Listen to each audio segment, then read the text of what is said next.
অসম গণ পৰিষদ দলে যোৰহাট লোকসভা সমষ্টিৰ ফলাফলক লৈ যি প্ৰতিবেদন দাখিল কৰিছে এই প্ৰতিবেদনে স্পষ্টভাৱে প্ৰমাণ কৰে কংগ্ৰেছ দলৰ প্ৰাৰ্থী গৌৰৱ গগৈ ডাঙৰীয়া বিপুল ভোটত জয়যুক্ত হ'ব।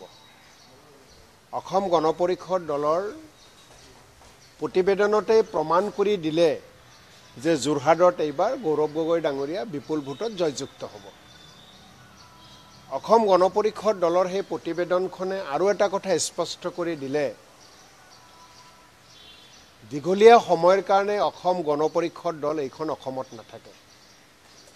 তেওঁলোকৰ মাজত বিভাজন হৈছে, তেওঁলোকৰ মাজত অসন্তুষ্টি আছে। দুজন মন্ত্ৰীৰ লগতে 2-4জন নেতাই আহি থকা সময়খিনিত অসম গণ পৰিষদ দল ত্যাগ কৰি বিজেপিত যোগদান কৰিব আৰু কিছু নিষ্ঠাবান অসম গণ পৰিষদ দলৰ নেতা কৰ্মী যিসকলে একো নাপায় অসম গণ পৰিষদ দল আজিৰ তাৰিখতো কৰি আছে, তেওঁলোকে নেতৃত্বৰ ওপৰত খুব প্ৰকাশ কৰি কম দিনৰ ভিতৰতে কংগ্ৰেছ দলৰ লগতে আন আন দলসমূহত যোগদান কৰিব।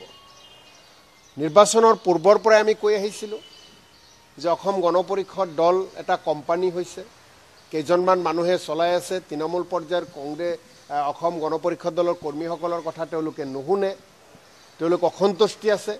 আৰু আপোনালোকৰ বাতৰি পৰিৱেশন কৰিছিল যে বহুকেইজন নেতা কংগ্ৰেছ দলত যোগদান কৰাৰ সম্ভাৱনা আছে। আমিও তাক কেতিয়াও নুই কৰা নাই।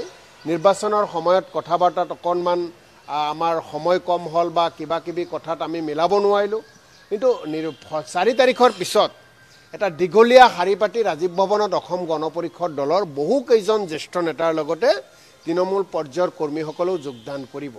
গতিকে যোৰহাটৰ ফলাফলক লৈ অসম গণ পৰিষদ দলে যি প্ৰতিবেদন দাখিল কৰিছে তাত দুটা কথা স্পষ্ট হৈ গৈছে। এটা বিজেপি হাৰাটো স্পষ্ট হৈ গৈছে আৰু এটা এজিপিৰ ভিতৰত অসম গণ পৰিষদৰ ভিতৰত যে অন্তকণ্ডল আছে এই কথাটো এই পত্ৰখনত স্পষ্ট হৈ গৈছে।